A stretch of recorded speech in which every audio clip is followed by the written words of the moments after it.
Hello there, everybody. My name is JP Finch1. I'm InsaneFinch. We're trying this again. Oh, shit. Sorry. I'm in such a mood for Zelda that I can't resist playing. We promised to have higher quality. Let me play something else while we commentate. I can't resist. It's so good. Can't read. Wait, where am I? I forgot where the boomerang is. So, ladies and gentlemen, welcome to Let's Play Kingdom Hearts Final Mix. Is the final mix of the original Kingdom Hearts. That wasn't obvious. That would be why it's... So localized in 3D. Not really 3D. It's not really 3D. Alright. So we're playing this game off the HD 1.5 remix that got released in America, and he bought me for Christmas because he's a douche and I love him. Thank you. I'm never buying you anything for my birthday. I'm buying you everything for your birthday. I hate you. Also, this is going to be a proud mode run. Because I want the secret ending and I don't want to go through all the grinding bullshit on the side. Oh, we're not going for 100%? Dude. That's like asking me to 100% Tales of the Abyss. Dude, I've had this game since Christmas, and I still haven't 100%ed it on my own file. Because Are you trying to? Yeah. I think the only thing that I have left to do is get all the enemies in the journal and synthesize the rest of the items, but that's like pulling teeth. Fucking silly. Oh, you want a bad synthesis synthesis level design? Play fucking Tales of the Abyss. Din's shop is one of the most bullshit things. I still think this I wouldn't say it's bad, it's just all the enemies that you need to kill to get certain items have like minigame style ways to kill them. Man, I'm getting lucky with the bombs. Sorry, I'm just... Anyways, but, like, you know how Din's shop works in Tales of the Abyss?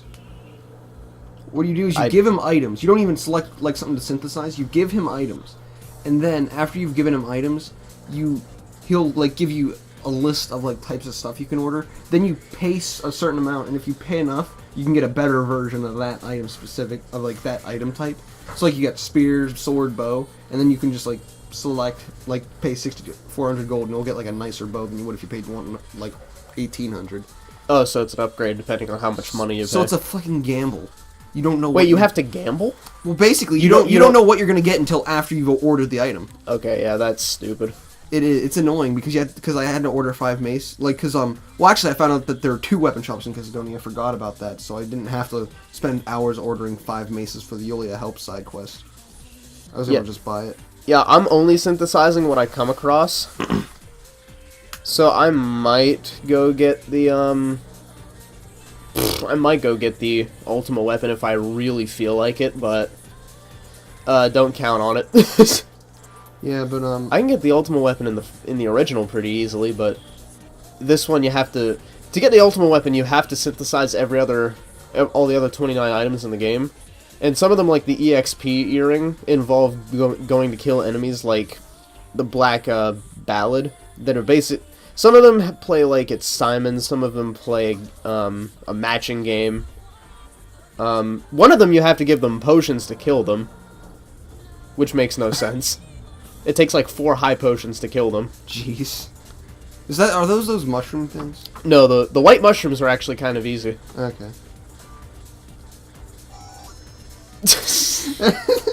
Shut up. Anyways, alright, I'm done. So all I missed was the opening. Good. Yeah. I actually am not sure if the opening was Have they literally only used 2 different songs for all their openings? Yep. What if they use a 3rd song for 3? I really hope they do. Better be by Bump of Chicken. That'd be amazing. I hope it's by Utada Hikaru again, because that would make me cream my pants. And composed by Nobuo Uematsu. Nobuo Uematsu. No, I don't want. Oh, I don't. This is the first cartoon you picked to give us. Yep. Well, Snow White was the first Disney princess. Don't remind me. Disney had to start somewhere. Yeah, with World War II propaganda. What? Oh. I've learned to ignore those so much that I'm just like... I love them. I go back and watch them every once in a while. Just to laugh. I'd like to believe that Walt Disney was just a funny guy who made a funny mouse cartoon. Well, he did, but then he needed money, so he's like, hey, government, I'll make propaganda for you. Also, this game has really, really weird framing issues. Well, one thing you can do is you can zoom out and zoom in on the selection screen where you pick between Final Mix, Chain of Memories, and Days to, like, fit your TV. But for the cutscenes, they zoom everything in and give it bigger text, and it's really awkward whenever it stops because it'll close out and it'll be like, see, like that. Choose your path. Okay, now for those of you who don't know, in this part, you can take the sword, the shield, or the staff, each equating the magic, defense, and attack. This faggot throws away the magic. Because magic is literally the most useless part. Remember our last playthrough, I picked magic and I pissed it off. And it doesn't even do that much! It was all in anticipation for Sephiroth, because he's like, well, I don't have enough magic to cure Raga. Now, the one you give up, the one you take bolsters that stat during the game, and the one that you give up, deficient sizes. I don't know. didn't do this in Dream Drop Distance. They did it in Kingdom Hearts 2, actually. Yeah, but not in Dream Drop Distance. Actually, depending on what item you take here, it also affects what abilities you learn. Because if you take the sword, you'll learn all the fancy combo attacks really quickly, but if you take the shield, your defense will be boosted, but you won't learn all the fancy, like, critical combo moves. Do you miss out on Kuraka if you don't take the No, Okay. no. You can get all the spells at the same time. Well, is there anything to getting the staff? The staff bolsters how much magic points you have, I think. It might affect magic strength, but I don't use... Magic is so inefficient in this game. Magic's a lot better in 2 when you can use it... what god does this stuff, anyways? From what I've seen from Kingdom Hearts 2 and Birth by Sleep, I'm assuming that these are the inner confines of Sora's heart. Because this happens with Ventus at the beginning of Birth by Sleep, and because his heart was shattered after Xehanort tried to make the Keyblade, his little pedestal is, like, shattered. So there's only, like, half of it. So I'm assuming these represent all the princesses of heart. What's the Final Mix exclusive boss for Birth by Sleep? It's young Xehanort. Oh, that's boring. Who's just called the Unknown Enigma. That's just boring. Do you get to fight the guy in the brown cloak? Oh my god, In the beginning of Kingdom Hearts that 1? doesn't make sense though, because that's just Ansem as a shell. He wouldn't be able to fight. Yeah, he's just He'd like... be like the only reason that version of him exists is time travel. And to possess Riku. They just made Dream Drop Distance, and the writer was like, oh, I need to explain that stuff I made back in Kingdom Hearts 1. Oh, Jesus. It is confirmed that... I think this was confirmed. Nomura was just writing the story for this game as he went. And that... At one point, that made me really fucking angry, but at the same time, I was like, wow, you thought of a lot of really good plot points. How to cover up all your plot holes in such an easy way. Yeah, right? Or, you could just be details like this and get it right the first time. Yeah. Yeah. This is a really awkward angle for us to be viewing Cinderella from. I think this is Cinderella.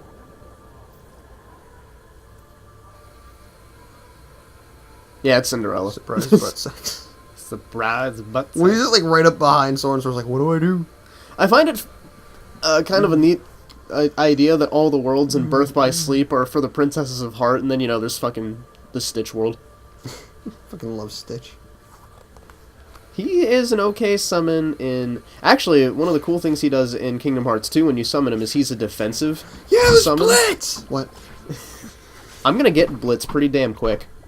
Yeah, you already got it in the first 40 minutes of commentary. No, I forget what level I learn it. I think I learn it... We don't even get to the boss of Destiny Island, do we? No.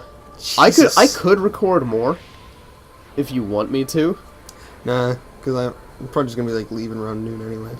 Yeah, I'll record more when you're gone. The Olympics started yesterday.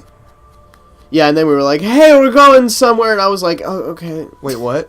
Yeah, well, yesterday was my mother's birthday. Yeah, I know. But... So we went out to eat, and I was in the middle of recording, so I had to stop. Oh, that makes sense. And then by the time I got back, you were already on your way. So it's just like, Yeah, you weren't on Twitter at all, so I was like, oh, he's probably just recording. Yeah, that's what I was doing. Listening to this sweet... You just take all your stuff with you to the restaurant? What's he doing? Shut up. I need silence. Okay. I have to make comment of this. One thing that I love that Final Mix HD does is it gives the game reaction commands. So you don't have to down, down, down, open. Pretty much. That was so annoying when we did the live Let's Play. I was like, fucking, jeez. Isn't it? It's so good. I was like, why don't you just do what Birth by Sleep does, where it switches the A button to an examine function? That is also good. Actually, that's one of my problems with the seamless battles, is you have to have the battle gameplay on all the time for it to make sense, really.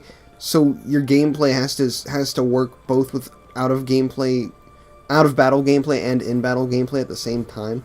But the reason that I like the reaction commands better is that if you go up to something, like if you're meant to do a special action by pressing A, kind of like a reaction command, but you just want to attack, then you can't do anything about it, and you'll just end up like. That's the problem with seamless battles.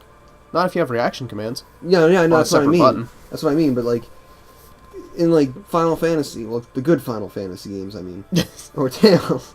You like since you like go into battles, they have a specific gameplay designed solely for map exploration and town exploration, with everything being an examine function. But when you get into the battles, your controllers are designed perfectly fine for fighting monsters. That's just why I prefer that over seamless battles. It just doesn't bother me that much. Well, I enjoyed it. Like I enjoyed Kingdom Hearts Dream Drop Distance. It's just, I don't know. It feels a lot faster whenever I'm just walking around a map than when I'm just like walking around in the battle setup. See, I don't like. It occurred to me grinding for some things back in my normal file. I don't like having to like find enemies to fight and then waiting for the battle to load and then seeing the. I would rather just go in, kill things, and keep moving. Also, the first-person view is literally the most useless part of this game. I think the best way to do seamless battles is fucking the way Kingdom Hearts does it, where like they all just pop up at once. Yeah. In one area, because then it still at least feels like a battle. Whenever you do it like with like Dragon Age or fucking. How do those games even work? Well, Dragon Age is more like a Western RPG, so I can't really use an example. But I mean like Monster Hunter style, wherever they're just all in the field, go fight them. Oh, okay, I guess. You mean like where they're walking around anyway? Yeah, it just doesn't feel like anything different. It just feels like the rest of the game. It just like merges everything at once, and it doesn't feel like a fight. It feels boring. That might be a reason that they decided to have the Heartless and Nobodies pop up like they do, so that it feels actually like a fight. Now, truth be told, could you imagine if you went into a world and then whenever you went into this world, Goofy and Donald just went off and did their thing while you fought other Heartless that were just there? It'd be boring. Now, the point of this part of the game is to determine the secret ending. God damn it! The part of this of the tutorial is to determine how fast you level up. Depending on what you answer, your journey will either start at dawn, midday, or nightfall. Dawn is the fastest level up. Nightfall's the slowest level up. Starts at nightfall just for the beauty. That being said, I still answered those questions truthfully, and it just happened to give me dawn. Yeah, sure. Truthfully. No, to see rare sights, friendship, and getting old. Oh, she's just This is imagery. See, was there the imagery in a Final Fantasy game isn't in your face? Is like it's kind of in your face sometimes, but it's not as bad as Shin Megami Tensei. Oh Jesus Christ! Yeah, those games are those games go a little bit overboard. I do enjoy SMT games though because they involve the demon stuff in almost all of them. It's always fun to just fuse demons. You know, I want to like those games, but I should loan you my copy of Shin Megami Tensei. It's kind of fun. Yeah, although the thing about Shin Megami Tensei 4 for the 3DS is just that it's the fusion is still fun and everything, but the way you get demons in that game is just, oh my god, it is so stupid. The first one? No, Shin Megami Tensei 4. Don't you shop for them? No. In Shin Megami Tensei 4, whenever you go into a fight, you can try and recruit them, and you have to answer questions so that you satisfy what their questions are, but there's no clue as to what will satisfy them, so it's literally a guessing game. And the same monster types do not accept the same answers. So like if a centaur asks you, is like, what do I love? And you're like, chocolate. It's like, I'll join you. And then you ask another centaur, you want to recruit him, hey, what do I love? And like, chocolate's another option. You choose that. He's like, I hate chocolate, die, and he kicks you in the face. See, I saw that during Persona, where you have to like make the monsters you fight feel a certain way to join you, and I was like, that could get really that's annoying. The original Persona, yeah. Like that I don't. But I think the original Persona at least had it set up so that the same monster types had the same answers, so at least you could learn it. I just can't even comprehend like how annoying that would be. But in Shin Megami Tensei 4, it's literally a guessing game with every monster you go with. No matter how many times you fight the same monster, the answers will almost always be different. So it's literally a guessing game, and you're just lucky if you get the monster you want. Now for the difference between beginner and proud mode. You doing proud mode? Yeah. Oh, sweet. If you play Final Mix on the HD version, I think just on the HD version, or maybe in the original Final Mix, I don't know. Anyway, if you play beginner mode, Sora starts with a piece of equipment called the EXP necklace, which gives him 30% more experience points. every time he kills an enemy. If you play normal mode, you don't get anything special. If you get, and if you start If you start proud mode, you get EXP 0. No, I don't know. Yeah. Oh, jeez. If you start, I'm gonna fuck with the cameras as well. If you start the game on proud mode, then you get an ability called EXP 0, which when equipped, it's not automatically equipped, but when equipped, you will not gain any experience from any enemies that you kill. I like that stuff that allows you to challenge yourself. Like, Tales has like grade shops that has some stuff, but like the ultimate challenges in Tales would be like solo runs and like one of the biggest things that people love was combos. But it was always hard in the older games because hard to do those because like your damage, if you had a big enough combo, you'd kill the enemy before you could do the combo. Or if like you didn't want to do a solo, you had to kill off the rest of your team. But Vesperia PlayStation 3 started the whole thing where there was literally a skill that could turn off all other party members and have you fight on your own. Graces does that as well, but you have to find an item for it. Yeah, I think Zillia does it. But you can play through New Game Plus with everything, so you can technically use it from the beginning with New Game Plus. Yeah. And I think Zillia does it as well, and it's pretty nice. Like, you don't have the skill from the beginning of Tales of Vesperia PS3, you have to unlock it. But it's still, it's nice to have them put that in for challenge runs finally. Also, Tiger Blade. Yeah! I thought of that. No one would get that. Okay, so this is Darkseid. He will slam his fist into the ground, and you have to slam it back. And you can see just how shitty my defense is. Oh, jeez. Especially on Proud mode. So you're getting health back. Yeah, that's the one good thing about this fight. And I can do most other fights pretty well, especially because I can do them quickly because I have bolstered strength. I can't see what he is. That's just from the video. In the actual game, there's like a small layer where you can see where he is. Now this part, if you hit these back, you get 3 tech points per hit, which means you can get a potential 6 here and then another 6 coming up. Where are you? Level up. And I leveled up again. Jesus. I've been on XP 0. Did you have to take it off? I didn't equip it, I just teased you. Oh. I thought it was automatically equipped. No, that'd be bullshit. Like, what's happening? I'm not leveling up. That's especially unfair because if someone looks at the game and they're like, why am I not getting any experience points? Can you imagine if that was just an effect of Proud Mode? Oh my god. Kingdom Hearts, to me, actually, that reminds me of, do you know, like, the harder modes in DMC? Heaven and Hell and Hell and Hell mode? Yeah.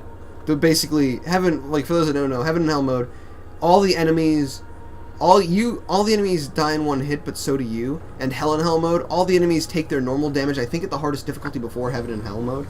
But you die in one hit. I think I could do Heaven and Hell with enough practice. Hell and Hell, you have to fight them at normal difficulty without getting hit at all. Ugh. And the thing is, I've heard people say that this battle system for the DMC is so easy. I haven't played the game in a while, but it's pretty easy to get used to. It's nice and streamlined. Is the AI static? I have no idea what that means. I'm trying to think of a game that you would know that does this. In games like Mario 1, a lot of enemies are pre-programmed. Like Goombas only walk to the left, Koopa Troopas only walk to the left, Red Koopas don't fall off cliffs. Have patterns. In games like Mario 3D Land, if you get near enough to a Goomba, he'll run at you. The former is static, the other one is pre-programmed. So like, do the enemies just do whatever despite what you do? I think they have a pattern. I don't know.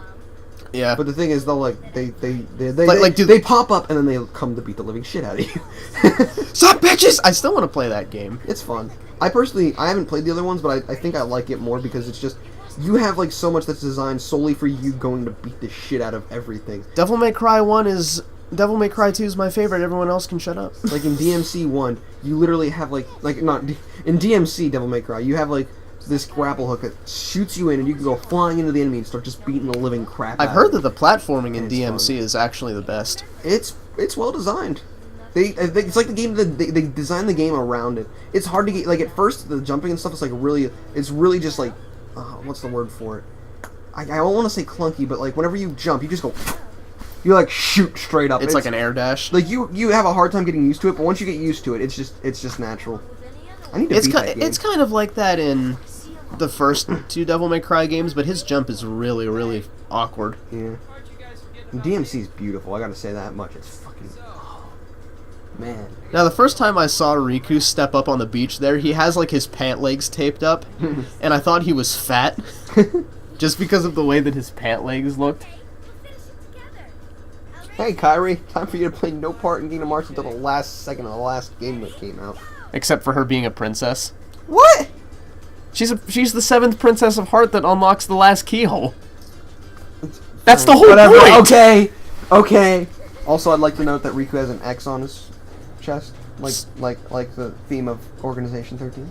Yeah. I think Sora's Kingdom Hearts 2 outfit does as well. I hate Sora's Kingdom Hearts 2 outfit. I love that so much! It's the same outfit as the one in the beginning of 3D, as the beginning of Dream Drop Distance, right? That thing looks so stupid. It's so good. It's so stupid. This is my least favorite costume. I like Riku's costume here. No, I mean Sora's. Oh, Sora's? Yeah, Sora has a nice costume in Kingdom Hearts 2. We'll see you guys. About Riku. We'll see you guys next time for the beginning of Destiny Islands.